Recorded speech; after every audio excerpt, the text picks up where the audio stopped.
Of a Month of Mondays podcast. There are some big changes that have happened, but I will tell you all about them after this hot intro music. From the NWA to the WWE, from New Japan Pro Wrestling to Ring of Honor, Baron Space Productions presents A Month of Mondays, the Wrestling Magazine Podcast.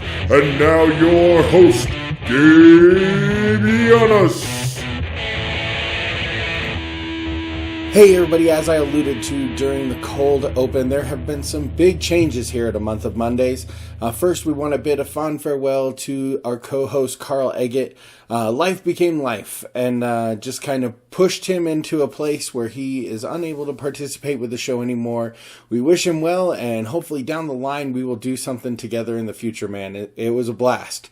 But soldiering forward, we will be going through a format change. Instead of an episode every month, we will be having one every week. They'll be shorter, easier to digest episodes that'll pop up in your podcast feed more often, and also will pop up on YouTube with a little bit more video content from me. So if you're listening to this in your podcast feed and you're curious, what does that guy look like? Head on over to YouTube and look up A Month of Mondays, and you can see this episode as a video. Let's talk a tiny bit about some news that's happened over the last month, since we haven't had a chance to talk in the last month. There were two kind of contradicting pay-per-views from the WWE. There was Evolution, which was this fantastic exercise in what it looks like when a group of passionate wrestlers take charge of their own thing and make it special and amazing. And then, of course, Crown Jewel, which says everything you need to know about what wrestling looks like when most of the guys there are just saying, hey, I'm here for a paycheck. So, what can I say? Evolution, amazing. Thank you so much, Becky and Charlotte, for putting on this amazing match that stole the show. Evolution was phenomenally fun. I enjoyed it so much. But Crown Jewel, I literally couldn't stay away from. A worthless World Cup champion, whatever. Some throwaway matches. A match with four old guys where one of them gets seriously injured, and another fantastic Universal Championship reign from Brock Lesnar. Yay. Damn it. Please fix some of these problems on Raw by just having Braun beat the crap out of Brock. Anyways, that is besides the point. That was just kind of how I felt about this month's pay-per-views from the WWE. You know, in general, I still dig a lot of the product, but you know what? I look forward to NXT more than anything else. One last thing that cannot go without being said is, of course, I am not a huge fan of Roman Reigns as a character, but as a human being, he does a lot of cool shit. He does a lot of good things for people. Get better, Roman. I want to see you back in the ring, stronger than ever, so that I can boo and hiss your character, but love that you survived. Good luck, man. I hope you get back in that ring as soon as possible. Man, that's depressing to think about. Anyways, going forward into the show, for the next 4 episodes, we'll be talking about independent wrestling media, otherwise known as the mainstream wrestling media, to our guest this episode, Adam Rotellas of 10 Pounds of Podcast, the NWA's semi-official podcast. He definitely wouldn't want me to say that either, aside from official podcast, but you can find him on Twitter at NWA_podcast. He is definitely worth listening to / watching on YouTube. His episodes are fairly short, 10 to 15 minutes long, that sort of time range like we're aiming for with this, even though this one's going to be a little longer than that. But there's like 150 of them. And you can do all the catching up on NWA Gossip Dish, whatever you want to call it, over at 10 Pounds of Podcast. We're going to take a quick break and then come back with that interview. All right, Month of Mondays listeners, I am very, pleased today to welcome to you a titan of podcasting, a titan of YouTubing, a man that puts out more content than I could poke a stick at. One might even call him the official podcast of the NWA. I mean, I don't want to officially say it, but I mean... Yeah, definitely don't tell them. I'm not looking for any lawyers to come knocking down my door, Gabe. Right. So, the one, the only, Adam Rotellas of 10 Pounds of Podcast. Adam, let's start out this interview by saying, what in the world inspired you to do an NWA podcast? Oh, easy, Gabe. Many months ago, when I saw and when I heard that Mr. William Patrick Corgan bought the NWA, I was listening to that mainstream wrestling media of PW Torch. I think Wade Keller is who I first heard it from. And then a little light bulb went off in my head, man. It's like, I've always wanted to work in wrestling. I'm also a pretty smart businessman, so you definitely want to get on the ground floor of something, right? So as soon as I heard that this was happening, a little thing clicked in my head. I'm like, this is a company that I want to work for. And it had nothing to do with the philosophy until I actually heard what David Lagana was saying, what William Patrick Corgan was saying, and then eventually what Tim Storm and Nick Aldis was saying. And it all came together like, this is a philosophy that I believe in. This is a business plan that I can really get behind. And dude, I never even wanted to do a goddamn podcast. Am I allowed to curse on this show? I don't even know.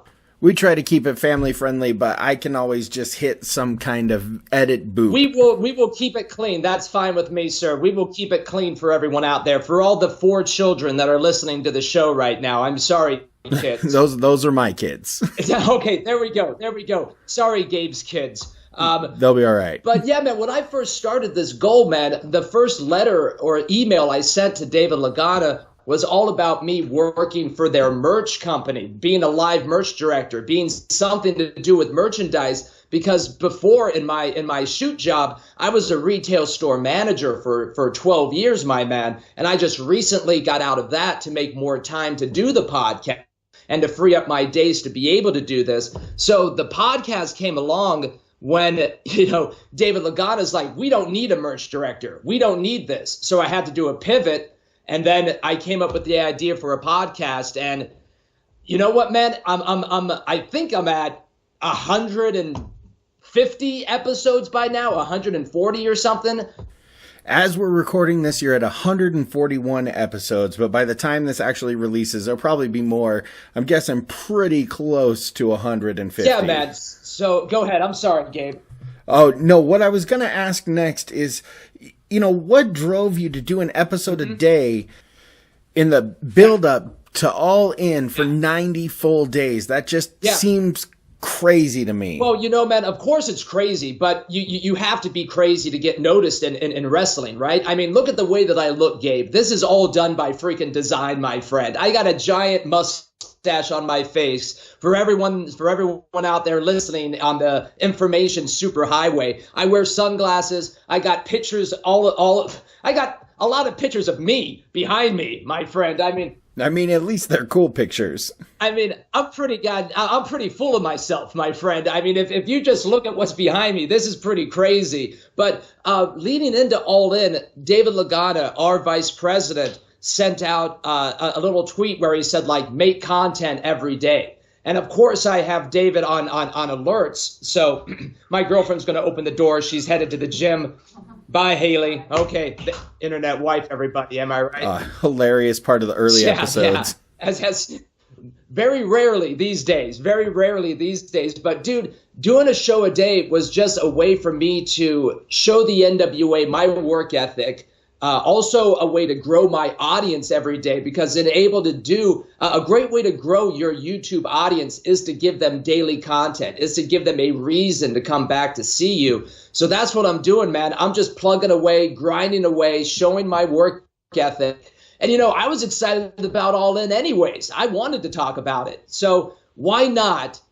I came back from WrestleMania, and I think that week I decided we're going to do 90 shows in a row. We did it. We definitely did it. And now we're just plowing through even more, man. And we were just recently at the NWA 70th anniversary, and that was fantastic. I love doing the podcast, Gabe. I don't know if you can tell.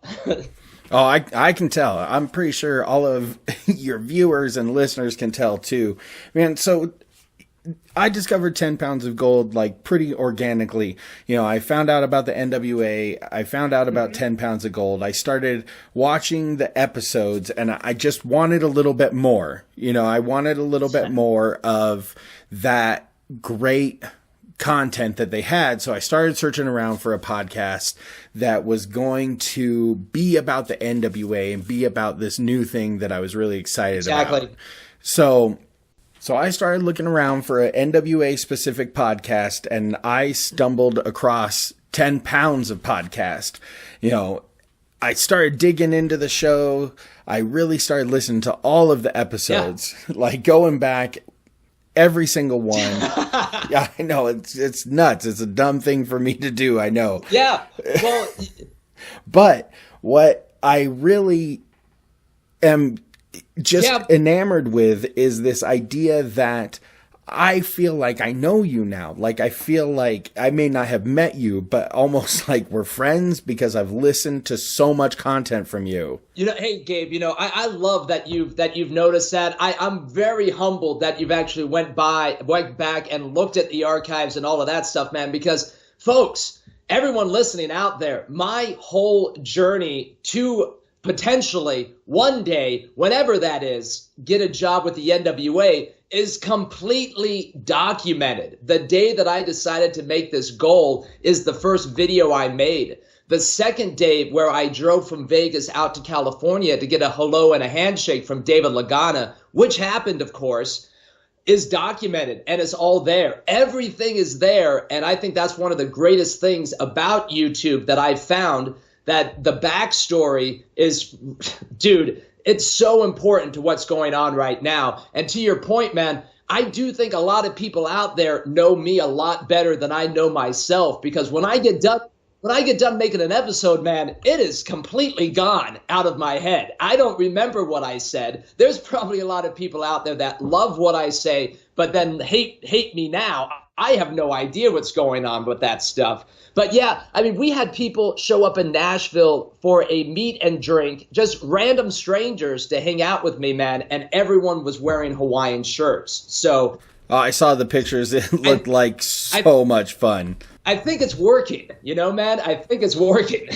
I mean, it definitely is. You're the only NWA podcast out there that, I mean, it's just specifically for the NWA, you know, and you have this like realness to you, this connectivity with your audience. I mean, there's this episode like really early on where like you have this fight with your girlfriend and you say, you know, this episode's not going to be a great episode. I don't really want to talk about it, but here we go, you know, and you're doing an episode every day and like real life comes up because you're doing an episode every day, but you manage to go forward, soldier on, and create like this really intimate experience and this really amazing experience while also dealing with like such a specific brand of wrestling.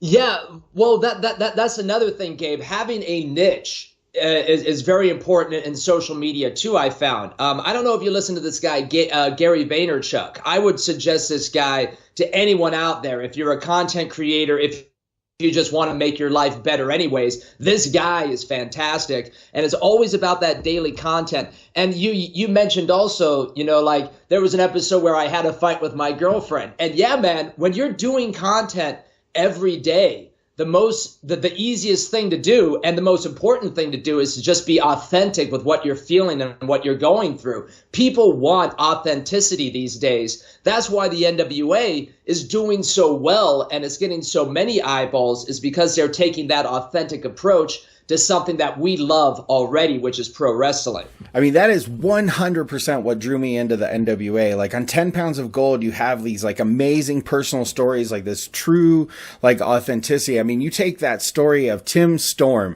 like the, you know, current NWA heavyweight champion, but also a school teacher.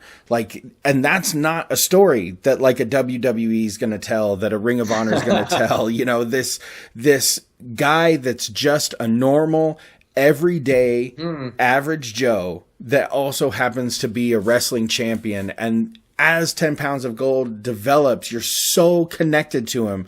You're so sucked in by the story of Tim Storm, this guy that you've never heard of, that when he loses that belt to Nick Aldis, you have this moment where you're like, ugh, I don't want that to happen, even though I've never heard of this guy before. And then they flip the script and you give a crap about Nick Aldis, and Nick Aldis becomes this amazing champion in no time. That's why he's our champion, man. Exactly. And I also feel that, there's a great line that Mr. Aldis says all the time, which is, it's real because it is real. And there it is right there, man. These are people that are striving to make the NWA something. And that's something that I'd love to take a second to talk about. Also, I feel that the NWA is the ultimate baby face in professional wrestling right now, because everyone that knows what the NWA is wants it to succeed, man. I was in that crowd in Nashville for the 70th anniversary, which unfortunately did not come off the way that it sounded inside the arena when I rewatched the pay-per-view. The people inside that arena, dude, I was standing for 75% of that show. It was insane. People want this brand to be back. And with that kind of energy behind a pro wrestling brand, dude, Nick Aldis might be the champion, but the real champion right now is definitely the NWA itself and the 10 Pounds of Gold.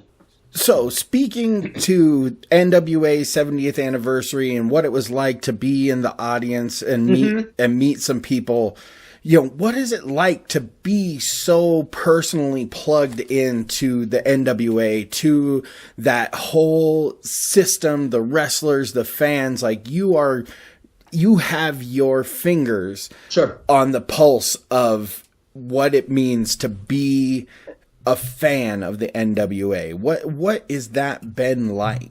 And what are some of the things that just drive you and make you love the NWA so much and make you want to make content for them? Well, Gabe, I am definitely living in the ecosystem of the NWA right now. My viewing habits have changed completely since I've started this project. I used to spend a lot of time watching that small startup promotion, the WWE, which, we laugh at that, but there was a time, folks, where the WWE was a family-owned small startup promotion, and it turned into what it is today. So there's nothing holding back the NWA from doing the exact same thing in this now 19-year plan. But man, I've went from watching WWE all the time to only watching the NWA and only listening to podcasts that the NWA do. And, of course, something to wrestle with and all those other fun ones also, to sit under the learning tree of those. But to be inside the ecosystem and watch the NWA go from Tim Storm, who, let's face it, who the hell was Tim Storm, folks? And the NWA made us care about Tim Storm. And not only care about him, man, but when Cody Rhodes hit Tim Storm at the NWA 70th anniversary, I immediately went, you know what? I want Nick Aldis to win now. So that's what that one spot did for me, who's been in the ecosystem of the NWA this whole time. And man, to see them grow and to hear the philosophy pivot and evolve and change almost on a daily basis, if not a monthly basis, to see what they're producing and to know that only a core group of three, perhaps, I think only 3 people are the masterminds, 4 people are perhaps the masterminds behind what's going on. That's very exciting to try to become a part of that elite group as well. At one point I realized that I was watching this wrestling show without any wrestling. It's just this amazing 10-minute programs of great storyline that are really driving home an idea. Yeah. And then you go out and have to get a different product. You have to buy from this company or that company, to watch the matches that are telling the rest of the story. So it's like this great combined picture that 10 Pounds of Gold pushes you into seeking out other independent wrestling promotions. It's just a really cool idea. Absolutely, Gabe. And I think that's one of the cracks so many of us pro wrestling. I mean, it's not just the half-naked men in the ring, right, folks? It's the hard work that goes into it. It's It's the story of how they got there. And to talk about the videos being 10 minutes, man, that is so smart for this growing new audience in social media, this growing new audience in the world that is emerging. And the videos themselves might be 10 minutes, and I mean this in the best way possible. They seem so much longer than 10 minutes also, because you get sucked into the stories so well that they seem longer, but you notice you only spent 10 minutes of your day when other promotions are asking you to give up 3 hours of your time. Dude, I don't got 3 hours. I'm a grown-up. I got things to do. I mean, speaking of things to do, like, here you are, you're this independent, wrestling media creator, unlike mainstream wrestling media. Yeah. So I don't want to keep you forever. Like, I don't want to keep you on the line for too horribly long, but I do want to ask you a couple more things. Like, you're not keeping me. I don't mind talking to the mainstream wrestling media every now and then. Here's the deal. The NWA is absolutely amazing. Oh, yes, I got a ding. You even get a bell on your show. So awesome. That's right, folks. Hey, everyone else in the mainstream wrestling media, I bring my gimmicks on your show. So I was genuinely hoping I would get a ding. So here we go. Let me get back on track. My co-host on my other podcast, Thinking Outside the Long Box, he is challenged. He thinks that there's no way in the entire world that the NWA can ever rise to the prominence that it once had and overtake the WWE for popularity. He has this mental mindset that the way the WWE is, they can never be defeated. What can we do to help the NWA challenge that idea? Well, first of all, your co-host sounds severely brainwashed, and he should be talking to me next time. I might be able to help him out a little bit.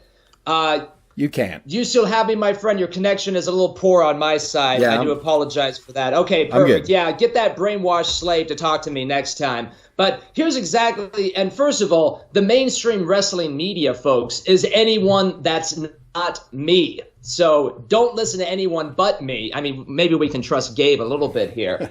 But the only thing that we can do to help promote the NWA is exactly what we've been doing. Talk about it. Share it on social media. There's so many wrestling fans out there that are, that feel whatever way about the WWE. I don't care how you feel about them. I don't care how you feel about ROH, but this is a brand that's bringing you something different. The NWA is a brand that's bringing story and emotion back to wrestling. They're reminding me what it's like to be a fan again, Gabe, and that's what I miss about wrestling. So if we want to promote the NWA, my friends, the brand building is the most important thing right now. So we have to be patient. If you're out there asking when the tag titles are coming back, dude, relax. It's not a big deal. You got the Crockett Cup. Yeah. It'll come in 2019, like they said on the pay-per-view. Like, the only thing we need to do now is be patient, keep talking about it, keep exposing people to it, because I brought a friend from Orlando, never watched wrestling in his entire life. We binged about 3 hours of 10 Pounds of Gold when we met up in Nashville, and then he's hooked. He's out wearing an NWA shirt and a hat today. So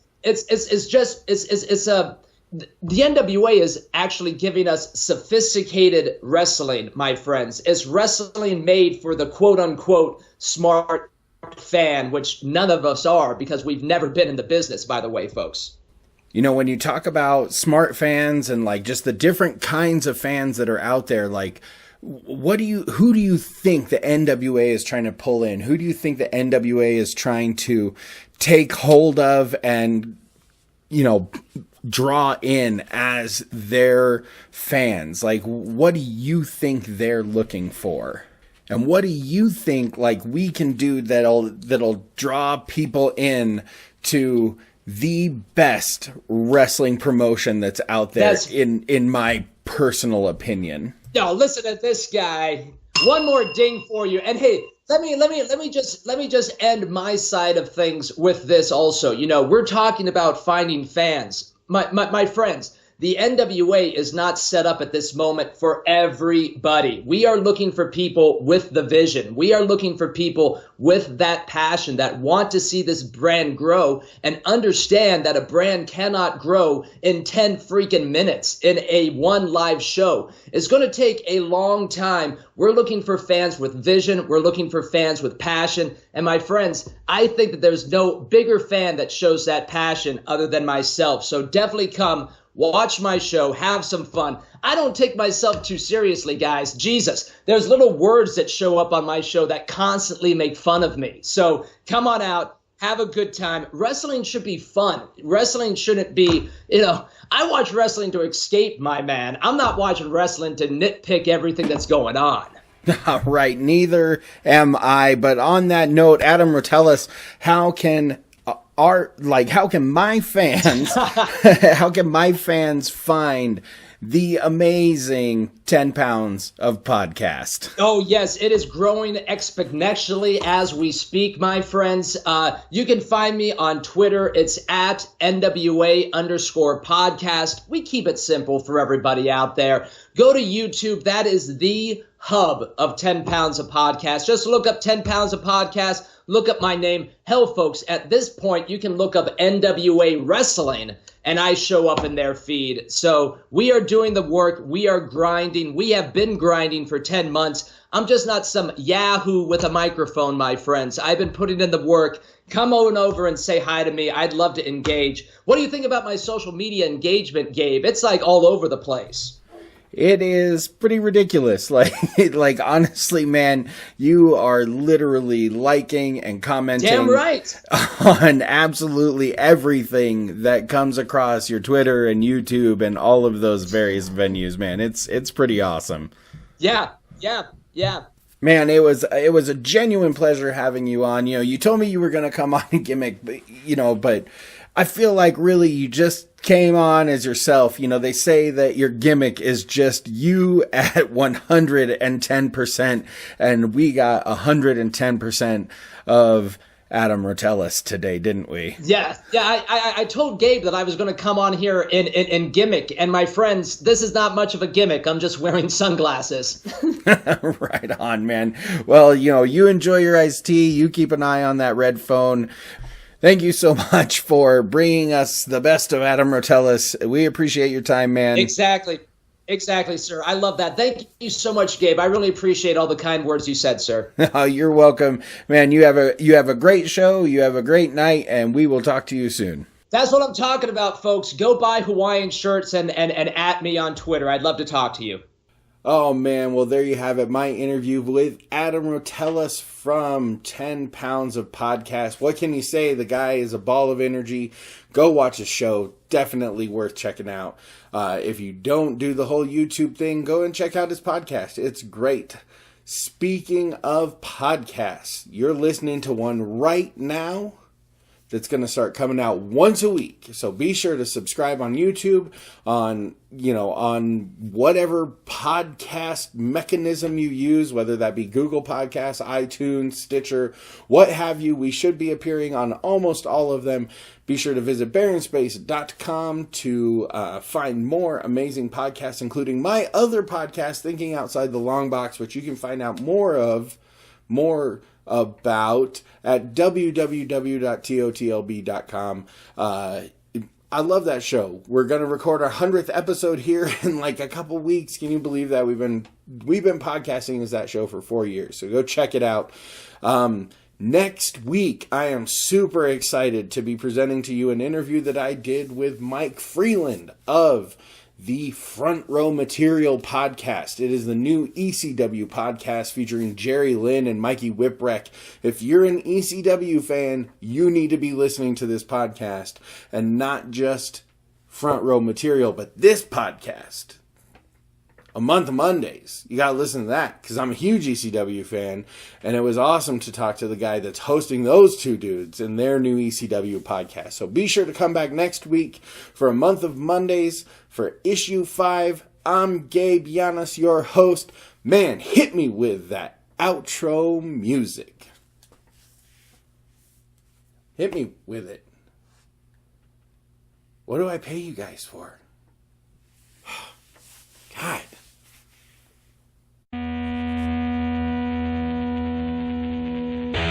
Ladies and gentlemen, boys and girls, thank you once again for listening to A Month of Mondays, the Wrestling Magazine podcast. I've been your host, Gabe Yanis, and I just have a couple things to say. Be sure to check us out at baronspace.com/momwrestlingpod or find us on Twitter at Mondays Podcast. You can always find more great Baron Space podcasts at baronspace.com. Did I mention this has been a Baron Space production?